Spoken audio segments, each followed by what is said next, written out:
everyone. We are so happy to have you here today. I know that winter break is at our fingertips. You know what I mean? Like we can feel it, we can taste it. You know, it's right there. So I'm really happy to have you all join us and still make that effort to keep on learning and getting prepared for what's to come.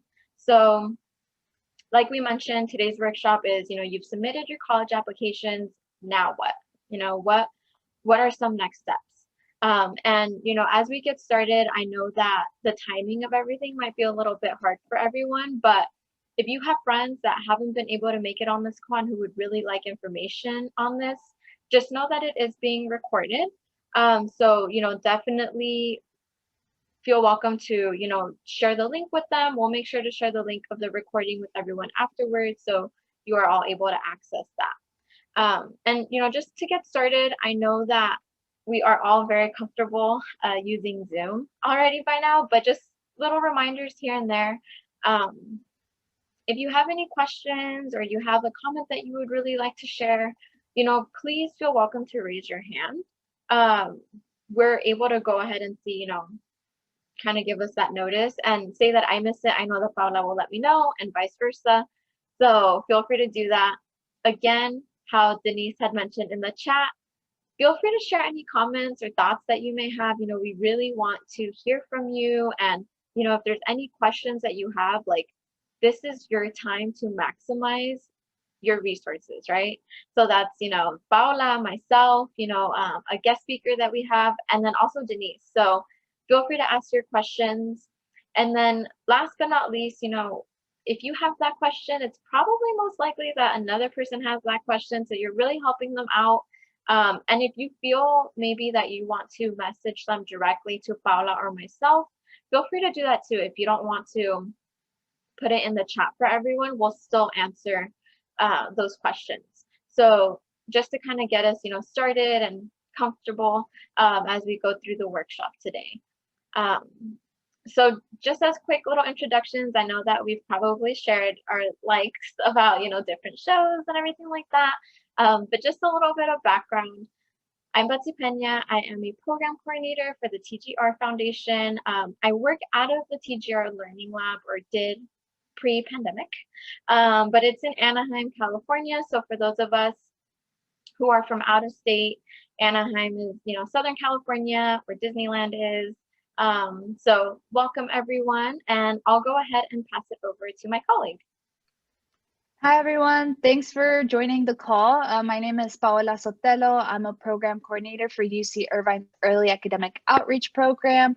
I'm also in Southern California, close to Anaheim, close to Disneyland, but even closer to the beach.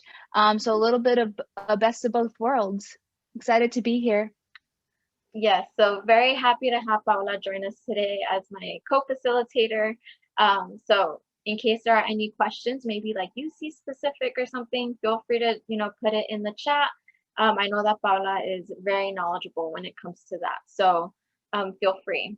And just to kind of give you all an idea of what we'll be discussing today as we go through the slides, I know that it may seem info heavy, but just remember, if you're not, rushing to write stuff down, this will be made available to you.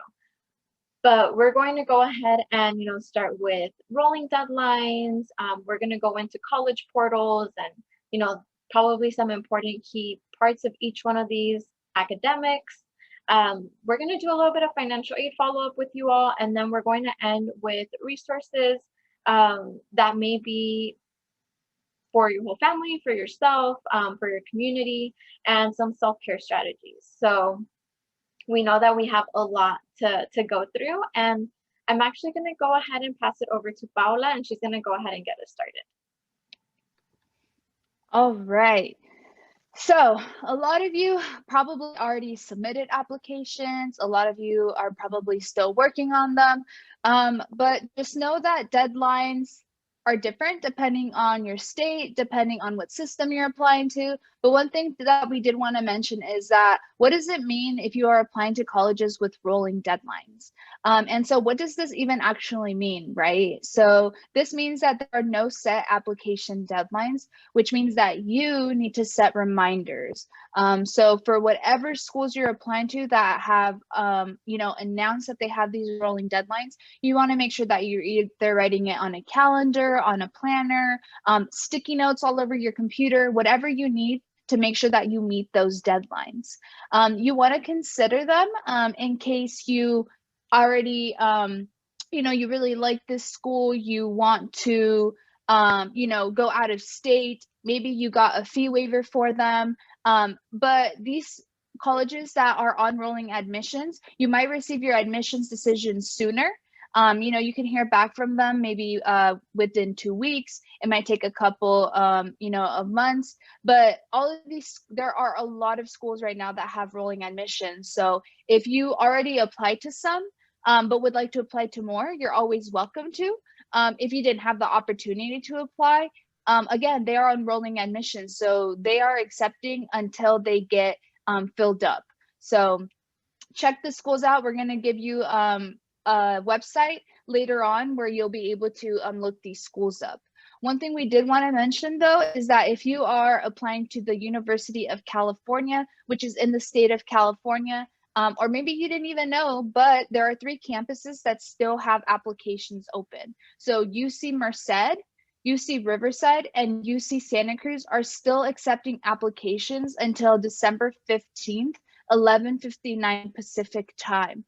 So if you're in California or out of state and you're still interested, those 3 campuses still accepting applications.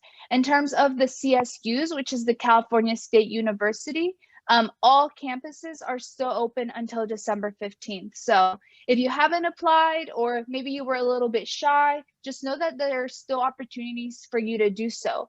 If you're out of state and you want to come hang out here in California with us, we welcome you to submit your applications, and you still have plenty of time to get those in. On the right-hand side, bottom corner, we do have a website called niche.com. And you're able to look up the campuses that are on those rolling admissions. So go check the website out, see what campuses are still available. They might have your major. So, do your own research, but this link will be sent out in the email after so that you have access to that. We wanted to do a kind of quick check-in. And so if you go on www.menti.com and use the code that's at the top, we wanted for you to answer this question. So how do you like to keep your login information organized? Do you use your phone and you keep it in your notes on your phone? Do you use a physical planner, or do you use Google or a Word doc? So we're going to give you all a couple of, a minute or so to go ahead and use this website. I know that Denise just dropped the link in the chat with the code. So go ahead and take a minute to do that so we can see where everyone is at. So how do you keep organized? And then if you're having any tech difficulties, either put in the chat or let us know, see how we can help you out. But we'll go ahead and see how this looks for us today. If not, Paula, feel free to let me know to switch it over to the web browser. All right, sounds good. So let me see where everyone is at. Notes, physical planner, or Google Doc.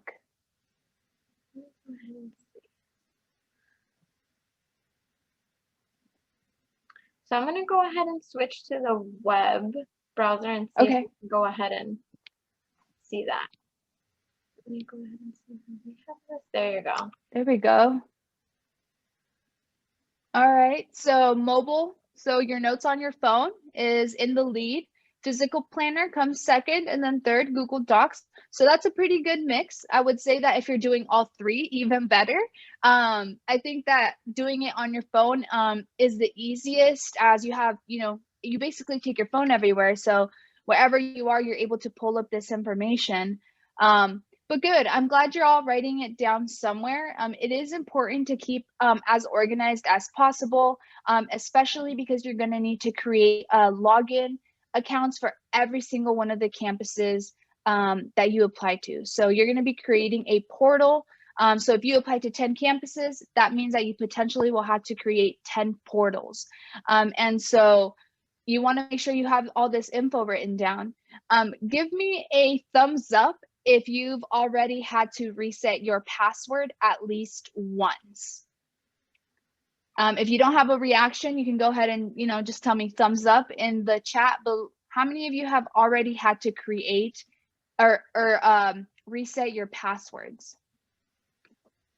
All right, I see a few thumbs up, and that's perfectly okay. But again, make sure that you write it down, right? So that you're not having to reset your password every single time that you're trying to log into your account. And so this is just going to help you stay organized. And the reason that you are being asked to create these portals is because this is how campuses are going to communicate with you. So every single campus, you create your portal, and you should be going in every single day to see if there is any messaging that these campuses have provided for you. My rule of thumb is if you have time to check TikTok, you have time to check Twitter, Instagram, you most definitely have time to go into your portals at least once a day to see if there's anything that you've missed or that they've, relied to you.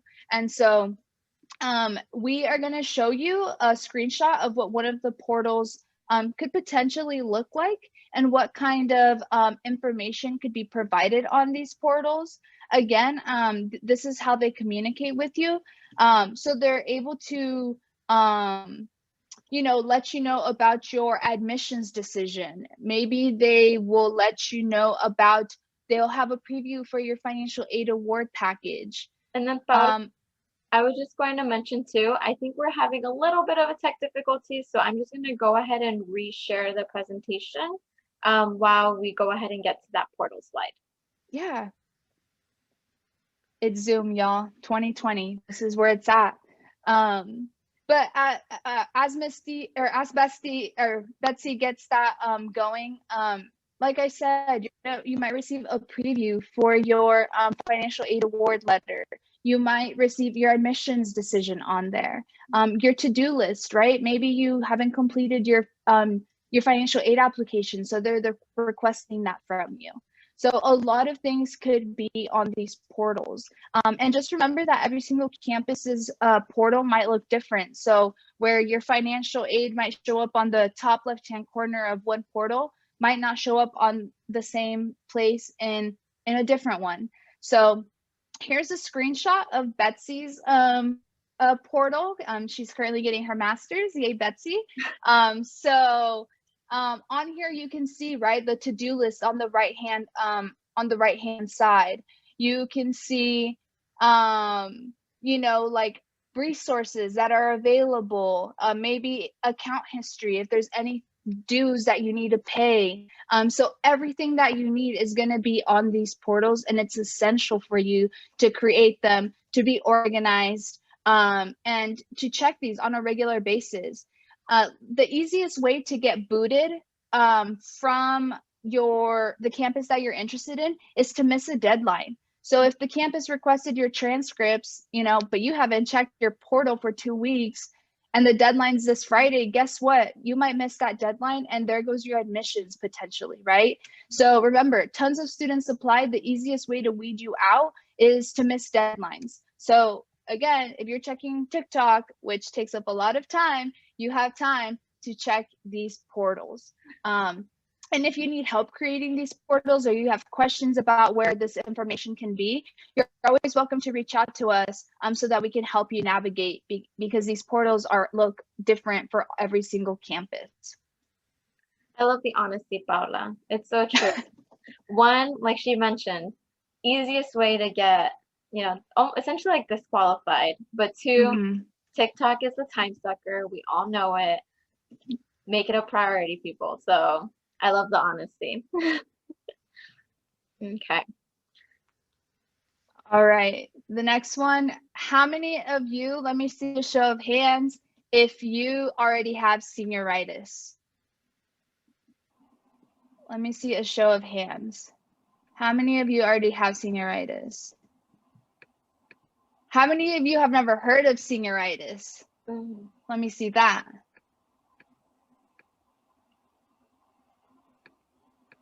All right. So senioritis basically means that you are educator senioritis. I think so. It's a thing, at least for 2020 it is. But senioritis basically means that you have gotten to the point where you're really tired. Maybe you're feeling unmotivated. It's just piling up, right? And that's totally understandable, especially right now during distance learning. um you never expected, or you never imagined that you were going to be on Zoom for most of your days. You never thought that you were going to have to do like virtual study groups, or having to do everything online and being home all the time. And so senioritis is very real. So that's one of the things we want you to maybe like try to think about or try to stay away from, right? Senioritis is very real. If it hasn't hit you yet, it might hit you in the spring semester or spring quarter, depending on what system your school is on. But you want to stay as motivated as possible, because senior year is still a critical year in order for your admissions. So you want to make sure you're aware if you're in the danger zone. Again, you still need to shoot for C's or better, because if you receive a D or an F, you're going to need to contact the campuses that you've applied to and let them know that you've received these grades. And just so you all know, a D or an F, technically they could still take your admissions away if you receive a D or an F, because if you get accepted, you're only conditionally accepted, meaning you're kind of only halfway in. So try to stay away from those. Try to stay as motivated as possible. I know it's difficult right now, but let's try to keep in the best spirits possible. Hopefully, this pandemic will, crossing my fingers, end pretty soon, and we might be able to resume to what we used to think was normal. Virtual study groups. So if you're already, having some challenges in some classes, try to come up with some study groups. All of your friends, that have the same issues can come in on a Zoom, share your screen, study together. Maybe your school is offering tutoring, so go to those tutoring sessions. I know that there's a lot of outreach programs that have tutoring, or like these study groups already created at certain times. Go to them. There are a lot of resources right now for students during this time to make sure that you're all succeeding. Take breaks. Breaks are critical when you are feeling. Some days, you just wake up and you're not feeling it. I know that for myself. I wake up sometimes and I'm like, today is just not going to be the day for me, right? I might not be as productive as I would like to be. And that's okay. What can help you though is set a timer, maybe for 30 minutes, where you're just going to work for 30 minutes. And once that alarm rings, then you're going to take a 15-minute break, right? So that's 15 minutes that you can be on TikTok. But then after those 15 minutes, you got to hop back on to start being productive and doing what it is you need to do. And so those. Paula, do you mind if I jump in real quick? Yeah, go for it. I was just going to say, I know that we had a participant. I'm assuming it might be initials. NC, they have their hand raised. So I just wanted to give them a quick moment to see if they wanted to unmute or if they wanted to go ahead and put it in the chat. But just know that we saw the hand raised, so I just wanted to see how we could answer anything. Totally. A quick minute. Feel free to unmute if you have a question. And then if not, you can always message. If you want to message me directly your question, you're more welcome to. NC was testing it out, so don't worry, it works. All right. Perfect. Thank you, Paula. Yeah. So yeah, take your breaks, that's necessary. And we'll talk about some strategies and give you all some like coping tips later on how to stay sane during this time. But the last thing really is, remember that you are so close to the finish line. It's senior year. It's almost, holiday break, winter break. So like Betsy said earlier, you can almost taste it. You can almost see it. You're so close. So keep on pushing during the holiday break. Take some time to really like de-stress and just, do the things that you haven't been able to do during this time. But try to stay as motivated as possible and avoid senioritis, if at all. It's probably way contagious. But you know, you're almost there, so keep on pushing.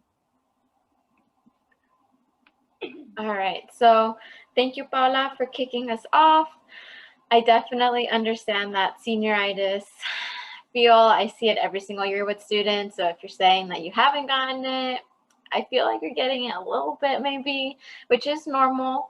But hopefully, you know, we're able to keep ourselves motivated and energized. And hopefully we're surrounding ourselves with people who are pushing us to do our best during this time. So as I mentioned, we were going to just mention a bit about financial aid follow-ups.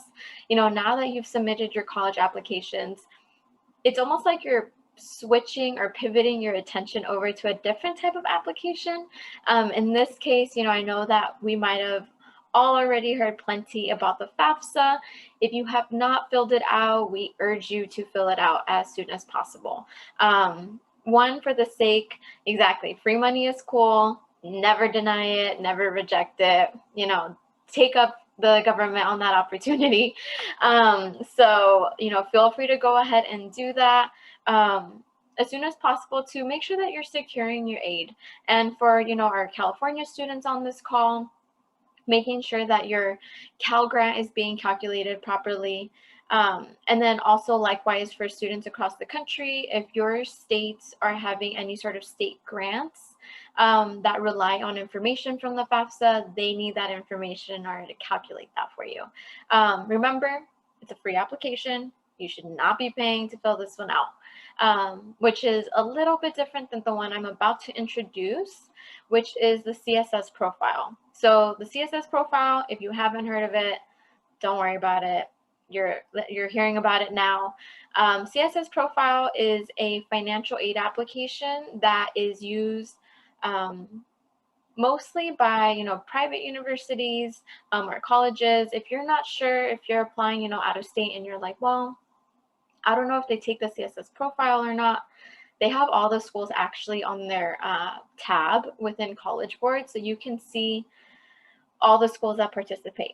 That way you are aware if you need to fill this one out. And just keep in mind that the CSS profile is a little bit lengthier. They do ask for more details in regards to your financial information. And it's a little different because with FAFSA, if you are able to use a data retrieval tool, highly recommend it. It is, you know, all your information is pre-populated into the boxes. So that way you're not like, what's line 14? Where is line 32? What do I subtract? You know, so you're able to just kind of like be like, okay, it's done. It's been verified directly by the IRS. So hopefully that minimizes, you know, some of the process later on for each of you. And again, with the CSS profile, the other difference is that there could be a cost associated with this one.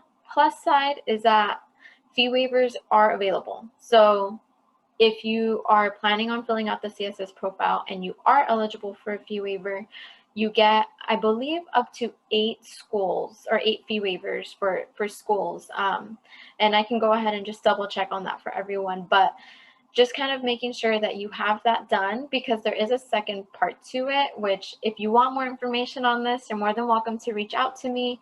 I'll go ahead and put my email in the chat later on, because the other part is another section called the iDoc. And that's essentially just like another portal where you upload verification forms for your schools. So we can get into the nitty gritty later if you have questions, but this is really your reminder to keep on with your financial aid. And last but not least, I know that, you know, for students who do identify as undocumented or say that they are receiving DACA, please make sure to fill out your California Dream Act if you are a student in California. And, you know, if you're going to go ahead and go to school in California for college, make sure to fill that out as soon as you can. For our students outside of California, double check and see what resources there are, you know, for students who do identify as undocumented or who do receive DACA right now, because you want to maximize the amount of financial aid you could possibly get. So just wanted to put that out there for everyone. I know that financial aid can be tricky, so if you have questions, don't, shy away. We're here to help as best we can. And kind of leading into that, going into the idea of special circumstances, we know that this year has been very tough. Both, it could be financially, emotionally. It's just been, a pretty exhausting year in and of itself, but just know that anything that has happened or has, if the pandemic has caused drastic changes within your household, we are encouraging every student to report them, to report these circumstances to their schools, more importantly, to the financial aid offices. So, for example, we encourage students who have, the following. So say that they are from a single parent or a single legal guardian household. If you have no communication, with one parent, since they do usually ask for both, like information on both, you might have to go ahead and just verify that you don't have contact with this other person. The next part could be that you may have verification sheets. So something that we mentioned for iDoc and for Paula, how she mentioned about the portals, is that they'll have you upload verification, like household verification sheets, which will ask for, who's living in your home, right? If it's your parents, your legal guardians, your siblings, anyone who receives that financial support. So if there's been changes, say that, we've known for students they've suffered economic changes, right? So maybe their parents have experienced unemployment, or maybe they haven't been unemployed, but their hours have been drastically cut. So any sort of income changes that weren't reported in the tax information that you're inputting on your financial aid applications should be reported. So if this year your parents have made significantly less, or your legal guardians have made significantly less, you definitely will be reporting that. So for those of us in being like the educational cheerleaders for our students, definitely encourage them to file these changes as soon as possible with their schools. And if they need help, and this is a really great tool to report any changes in financial circumstances. We've introduced it before, so maybe some of our educators on here may be familiar with it, or our students. It's called FormSwift. And it's actually completely free. It's an online resource that will help students create a financial aid appeal letter. So some schools may give you already a form, but if you're starting, from scratch, this is a great tool. It'll tell you, how you should phrase certain things, possibly the documents that you will need to go ahead and submit along with the letter to make sure that you're verifying these circumstances. So just as, food for thought about how it is that you might want to approach some of these changes. And if you just need help, because I know that when I was in high school, I did not know how to write a financial aid appeal letter. I remember in high school, I was like barely remembering, and this is going to probably reflect very poorly on me, but like how to address an envelope, because it's been a while. So maybe luckily you'll just have to upload this letter somewhere and not mail it. But if you need assistance, there are plenty of resources. So I just wanted to share that out with you all. And going into the thought process of making sure that we give ourselves all the opportunities for free money, going into scholarship season, now that you've submitted your college apps, aside from your financial aid applications, definitely focus on scholarships. Maybe this is something that you've been wanting to do, that you've been meaning to set aside time for, and you tell yourself, okay, this weekend, I'm going to do it this weekend. I'm going to start this weekend. Well, I'm telling you this right now. Maybe not this weekend because you guys have finals next week probably. But during winter break, definitely make time to start this scholarship search, or even make progress on applications that you might have opened like a couple weeks ago, a month ago. But making sure that you go ahead and start that. And then I did get a quick question asking about the FormSwift tool. So they're asking if it would go straight to their college's financial aid office, and also would we need to do this once, or if we get accepted to the colleges. So great question. Definitely want to be aware of timing. I believe that tool allows you to formulate the letter, and I think you're able to either download it, and you can, Denise, I know that you're also familiar with this tool, so if you know otherwise, feel free to correct me. But that tool is actually something that helps you formulate it, and then you send it directly to your financial aid office. And then based on timing, in the case where it's like, would you need to do this once you get accepted? Yes. So once you know that you've been accepted and that you go ahead and are kind of waiting for that financial aid package, I would go ahead and recommend that you send in these special circumstances so the financial aid office can be made aware as they're putting together your financial aid package. So yes, thank you, Denise, for confirming that. But like I said, if there's more questions, feel free to, keep them coming. And then, in terms of the scholarships, if you did not request letters of recommendation for your college apps, no worries. Definitely make sure that you are asking your teachers for different letters of recommendation.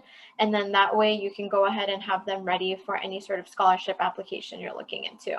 And these last couple bullets about, applying often, large and small awards, put those two together, okay? I don't want you to disqualify a scholarship that's, $50 because it's only $50. Any amount helps.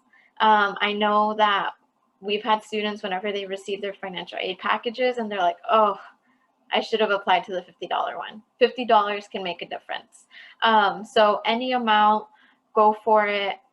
Definitely make sure that you're keeping track of deadlines so then you can apply in time, because it might be, a little bit, well, and not might be a little bit, it will hurt, to have prepared so many parts of the scholarship application. And then if you miss a deadline, then you can't submit it, right? So making sure that you are timely on these things.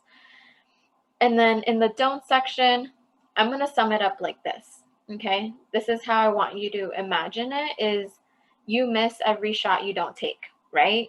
So I'm sure that that's probably not the first time you've heard of that, but definitely just put yourself out there. There is no reason why you shouldn't, keep yourself from that opportunity. You definitely are worthy of it. So why not go for it?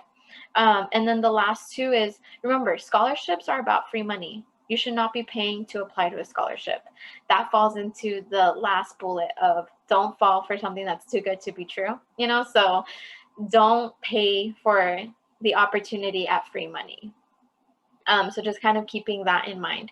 And also, if you're like weary or like unsure about some scholarship opportunities, ask your counselor, ask, people in, any of your educational cheerleaders. Like, I know that Denise and I have gotten emails from students before asking like, oh, Ms. Pena, is this like a legitimate scholarship, and, I'll go ahead and help, like, oh yeah, that's something that I'm familiar with, and so forth. So feel free to go ahead and ask the people around you.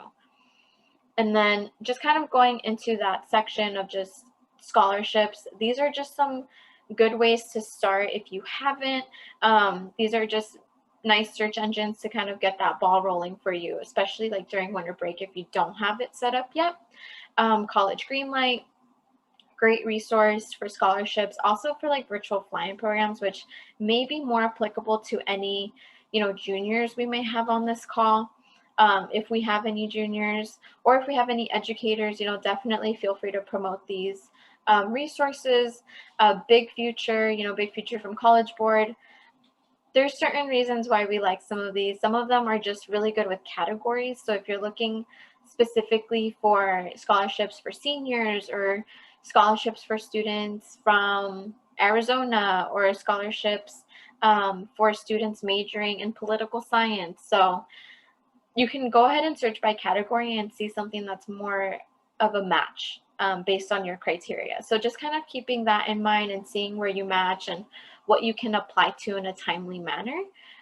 So if you have any questions about these, feel free to let us know. Or if you have even any scholarship engines, scholarship search engines that you use, that you really enjoy that you don't see on here, please feel free to share it. Put it in the chat. We would love to add it to our email afterwards with all the resources. That way we can share it with everyone else.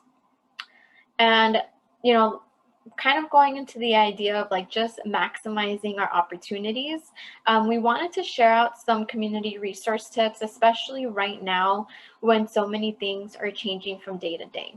So I know that we use social media quite a bit for more of a personal use, but I would really recommend our students, our families, our educators on this workshop with us right now to follow, start following your cities or counties social media handles. So whether it's on Instagram or on Twitter, you're getting a lot of different updates on there regarding maybe the status of different businesses due to COVID, or maybe you are hearing more about like events that are becoming like COVID friendly, maybe virtually. It could be a mixture of things, and we'll kind of show you a little bit of an example later on.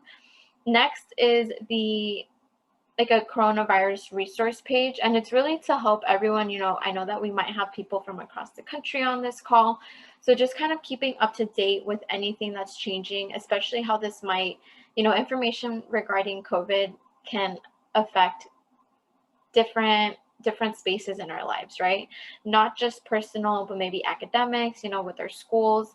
So another way to kind of just keep updated on that.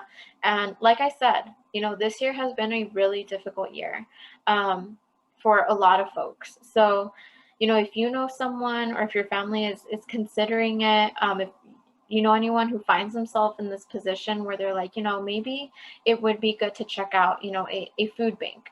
We do have a resource to find a national food bank in your area, but I would also say that there are a good amount of local food pantries that you can look for. They might be in your community centers, they might be in different religiously affiliated areas, like whether it's like a temple, a church, anything like that. So feel free to go ahead and kind of use that idea to just start your research on it in case, you might feel like you can benefit from these resources. And like I said, go ahead and follow your city's, page. You can find like COVID updates. You can find COVID testing for, people, whether it's your family, yourself, or, people who may just need this information. Another thing that I really also like is that you can kind of see like updates on, different city policies, like even if it's street sweeping, like knowing that I don't have to move my car on Tuesday mornings, like that's another help, right? Because a lot of us are at home right now. So this might be a good way for you to also feel like you're getting updates and that you can plan accordingly. So just kind of wanting to keep that in mind. And like I said, the national food banks that are available to us, know that they are throughout the country for the most part. So all you have to do is input your zip code and the nearest one will show up for you. So just in case this is something that you are debating about trying out. So now I'm actually going to go ahead and turn it over to Paula, and she's going to go ahead and share some self-care strategies with us. All right, so I know we've already covered a lot, but I did mention that we were going to give y'all some coping and self-care strategies. So the first one is digest the news properly. And what does that mean, right? But what is the best amount of news for you in order to feel safe, but also to not make yourself stress or to worry too much, right? So, same thing with like social media, like limit your feed. Like, what do you want to see on your timeline? If it's just like all these negative things, that's going to change your mood. It's going to increase your anxiety, your stress. So, again, what is too much for you? Also limit your worry time, right? Being fearful all the time can be draining. It can become a full-time job. And so remind yourself that most of what you worry about will not happen. And really, you can only control what is in your control, right? So don't worry about what is out of your control. And it's easier said than done, because I myself am like that. I'm like, oh, XYZ is happening, but you know what? I don't control that. So I can only focus on myself and what I do have control of. You also want to pace yourself. There's a lot going on, and it can be very exhausting to be doing so much. So, like I said, take time to like de-stress, take time to um, just have those breaks, do those 30 minutes of work, 15 minutes of break, or 30 minutes, whatever you think is a good time for you. But really try to pace yourself, because the more you do, the more you're going to tire yourself out. One of the most important ones I would like to think is feed your body wellness. And that means make sure that you remain mindful about your body's needs. Exercise. Some of you might not like to exercise, and that's okay, but take a brisk walk around the neighborhood if you're able to. Or you could just pace around in your living room if you have the space. But in terms of like exercise, make sure you get some in. 30 minutes daily will really make such a big difference in terms of your stress levels. I know that for myself, like I don't have, any exercise equipment, but I've gotten creative with like water bottles for weights, or like jugs of water, like chicken broth, whatever I can to like use as weights. That's something that I've been doing. Sleep is the next thing. So people around like high school age should technically be getting anywhere from 8 to 9 hours of sleep, and it actually takes 21 days of being consistent from like your bedtime to the time you wake up, in order for your body to actually feel rested. So make sure you're giving yourself that time. And then lastly, make sure you have a healthy diet. Whatever healthy and diet means to you, try to do your best, right? So for me, maybe it's not eating so many like crackers, right? Or maybe I'm eating more broccoli. Like whatever that diet is for you, just make sure you take care of yourself. And then take one day at a time. Again, whatever's in your control, only you can control. And then lastly, build on what you have achieved. So don't sell yourself short. You've made it this far. You've gone through distance learning, having, to navigate new systems on your own. So kudos to you for even being here in this workshop. And just make sure that, you know that you're resilient, and we just got to keep moving forward. And so next, we do have a special guest, and I'm going to go ahead and let her introduce herself. Hi everyone, my name is Yahaira Montoya. I want to thank you all for being here. I am gonna be answering these questions, but just so you can know, like you know who's talking to you, you know a little bit about me. I recently graduated from UC Irvine. I majored in education. Originally, I didn't go in as education. Things changed, but here I am, a recent graduate. But yeah, just to answer this question, what coping mechanisms would you suggest to students as they wait for admissions decision? Many of you probably submitted, or you will be submitting, and that time in between, I guess you can feel a little bit anxious. I know I felt that. And you might want to just like constantly check your email or check the mail. Like, did something come in? You just want to see something, some sort of like response. But I think ways that can help, just help you cope that like within that time in between, is to like not compare yourself with your peers. That may be easier to do since you're not like seeing your peers as often as if you would if you were in a classroom. But yeah, like don't compare yourself, because you are a completely different person and you have a complete different journey than everyone. Everyone has just a different journey. Another thing I would suggest, if you have a hobby, use that time to continue it, to start it. If you don't have a hobby, start one. Whether, I don't know, if you like art, do art. You can go, as Paula mentioned, take care of your mind and your body, go for a run, meditate. You may even like want to start a business, learn something new. That way you keep yourself busy. Yeah, those are just some things that you can do. Another thing is, I guess exercise or spend time with your pets. Those are just some things to keep you busy. And so you're not like constantly worrying, like, am I in or am I not? But overall, I just want to answer this question. Yeah, answer this question by saying, or something that I always thought, and my mom always told me, like, well, she said it in other words and in Spanish, but basically, rejection is redirection. So if you are thinking like, dang, like, oh, I might not get accepted there, even if that is a result, just interpret it as redirection. You are going to be at a better place. There is something greater planned for you. The what if it's not going to exist. You can't think, oh, well, what if I went here? What if I did this or that? It doesn't exist. So just think like rejection is redirection. If you didn't get what you wanted, it's for a reason. You have something better planned for you. And to answer the second question, how do you suggest students continue researching their interests and opportunities at college? Google, that would be the first step. Like I would just Google keywords at the campus that I'm in, like UC Irvine and something that I'm interested in. And it's exactly what I did. I did UC Irvine belly dance. As a child, I did belly dancing, and I don't know why I was just sitting in my room and I was like, oh, I wonder if UCI has that. And I Googled it and it redirected me to a page that gave me all the information, where they met, the time they met, the day they met, everything. And that can be the same for like a sport, an organization. Just Google things that you may be interested in. If we were in person, or if you do have a chance to be in person on campus, look out for like involvement fairs, booths that you see on campus. If not, check your emails. Your emails are going to tell you everything that you need, everything that's going on at your campus, whether it's like, yes, an opportunity with a sport, a club, an organization, an event going on. Another thing would be like, for example, if you were in a sport in high school and you didn't necessarily go to college to continue that sport, but you still want to get a little bit in touch with your sporty side, there's intramural sports, which is like a sports club.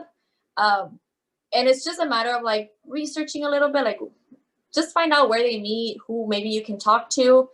And if you do have the chance, show up one day, see how it is. If you like it, cool. If you don't, cool, that's fine. At least you tried it. But yeah, for the most part, just like see what is out there for you. And if whatever you want is not there, create it. College is open for like creating what you want to look for, or creating what you want basically. But yeah, just you can Google or check those emails at your college campuses. If you have any specific questions, you can go ahead and private message me in the chat, and then I can answer it to all of you, or just answer it privately. Thank you, Yahaira. And also, I did want to mention too that we will be allowing our audience to go ahead and actually put in any questions you may have, either for Yahaira or Paola or myself. I'll go ahead and go back to the web browser. But while we're doing this, Yahaira, I actually am interested in learning about how you arrived at, joining EAOP when you were in undergrad. I know you said you graduated, but I know that you also went into education later on. So how was that for you? So what ultimately got me into education was my first job at a middle school. And that was just because when I looked for a job online, and then a year after, or 2 years after actually, I was by my school building, like the School of Education, and there was a booth set up, the booth, like I mentioned, look for those booths. There was a booth set up and someone from EAOP was there. And I was like, hey, I was in that when I was in high school. They're here? Like, are they following me? So I just like approached the booth, asked questions, and they told me that they're hiring. They gave me a flyer. So that's what kind of got me into EAOP. But the fact that I was already familiar with it because I was part of it in high school. And I liked what they did with me, like the help that I got. And I was like, okay, I want to help other students. Like it was ultimately what I wanted to do. So I thought this is going to help reinforce my interest. Awesome. Well, I mean, I didn't share this out before, but I also was in EAOP when I was in college. So I'm just always interested to hear how students, become attracted to joining. And, definitely appreciate you being on this call with us today. And I know that we have some questions that came in. So one of them is, how can counselors help them with these next steps? And when do students start hearing back from colleges? So, I mean, Yahaira, I know that you're probably our most recent student on this call, or graduate that has experienced that. So when did you start hearing back from your colleges? Oh, you're making me think. I believe it was like February, March. The first notification that I got was through email, and then the other notification was like through the mail. Like, you know, the movie scene where it's like you open the envelope and you see like, oh, did you get accepted or not? I mean, you don't have that whole experience because you get an email that tells you whether you did or did not get accepted. But it was, you're really making me think. But yeah, that's ultimately like how they let me know. I know there was a time that I kind of like forgot about it, or in the beginning after I submitted, I was like constantly checking, and then over time I was like, you know what, just relax. And then when I got that email, I was like, oh, like this was quick. It's gonna go by quicker than you think. I know. I think another thing to add is you might even hear into like April. And Paula, feel free to jump in. I think April time for acceptances or admissions, like whether it's like a declination and acceptance or a waitlist offer. Let me see. I did see a bigger comment. The colleges that I've applied for sent emails to look into their financial programs, but how can I start looking into it if I haven't gotten accepted to them? I already did my FAFSA, but I know that there are other financial aids for the schools.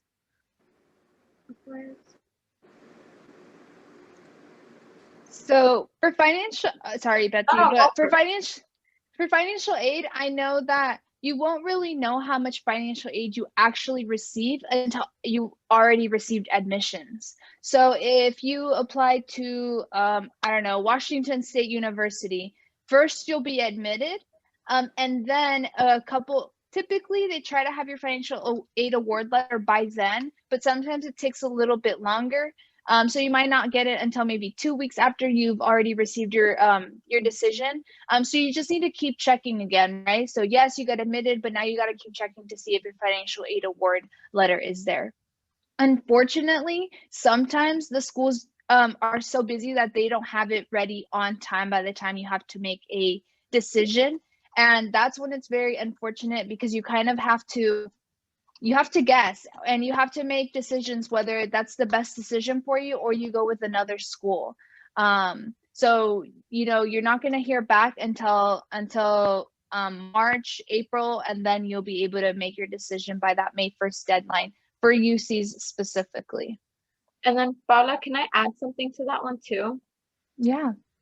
If there are, for example, I know that some schools, some private universities have merit deadlines. So that might be another form of like financial aid that they're talking about. So if they are asking you to apply earlier than their regular decision deadline, that might be for you to be qualified or to see if you qualify for any other scholarships from their school. For example, USC has a merit deadline. I believe it was December 1st.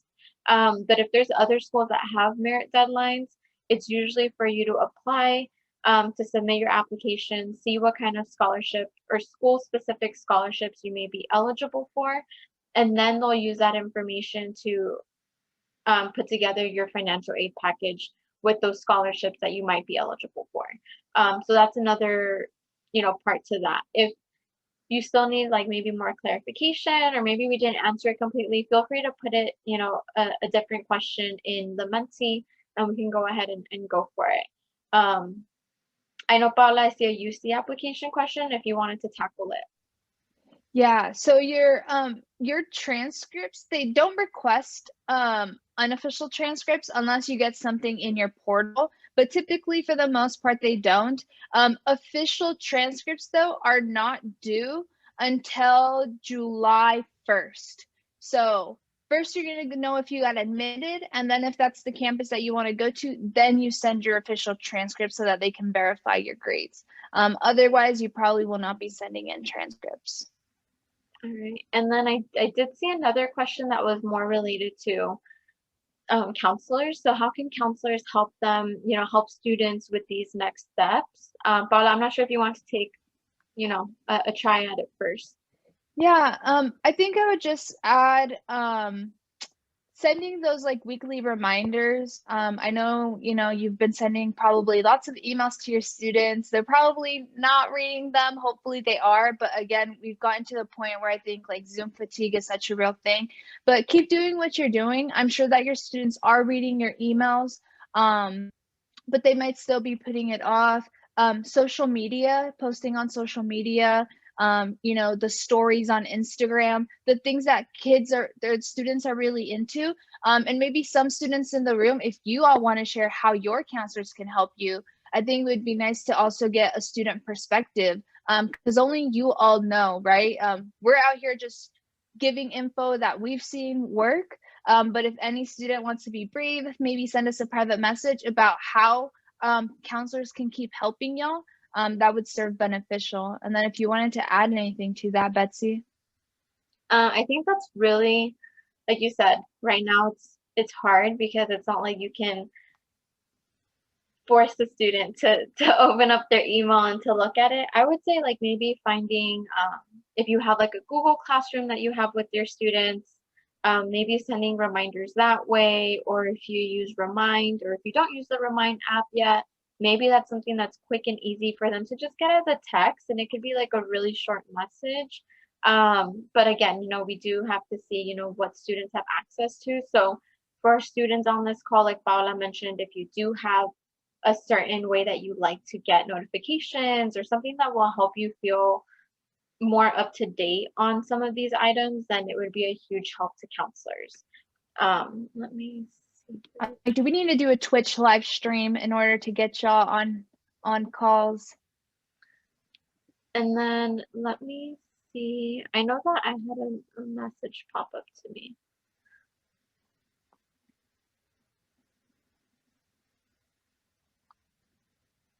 So then I do. Oh, go ahead. Oh, I was just gonna say, I do see the question about the SAT.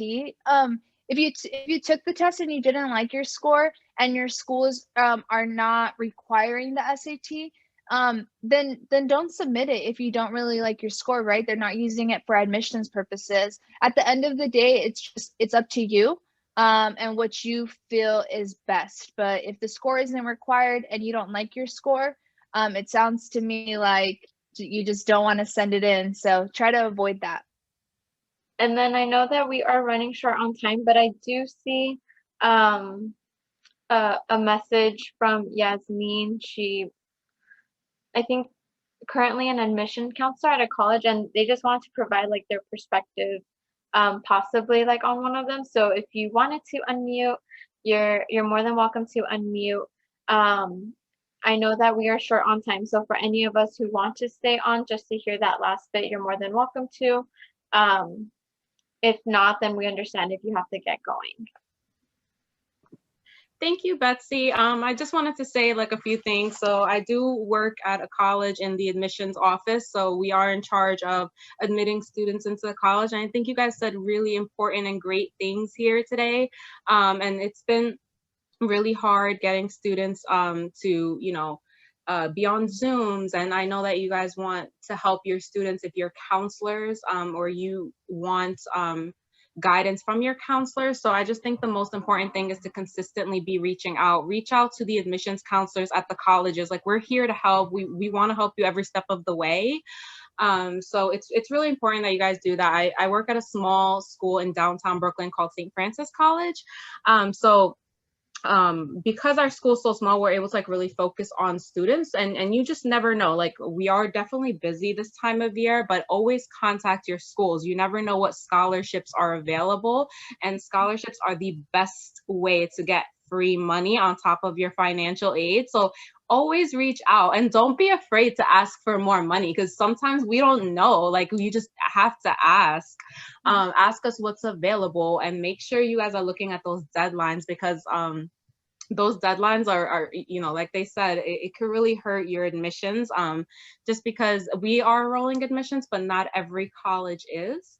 So it would really help. And if something is optional, you really don't have to submit it. But I wish you guys all luck. Thank you for letting me speak. No, thank you, Yasmin. I think that's all key information, like definitely maximizing the people in your circle, the people that you have at your fingertips, like really understand that for, for our students. And what's the worst thing that they can say is no, right? So definitely feel free to ask about what other opportunities you may have available to you through their admissions office. So I really love that part. And Paula, I'm not sure if you had anything else you wanted to add before we wrap up, because I know that we are going over time just a bit. So I just wanted to see if there's anything you wanted to add. No, I just really wanted to say thank you to all of you for being on this call. I hope you took, important information from it. You always just take what you want and what you need and leave what you don't. That's my biggest thing. And I hope that you all finished out the quarter of the semester strong. And I might personally not know you, but I am grateful for each and every one of you. And I hope you have a great winter break.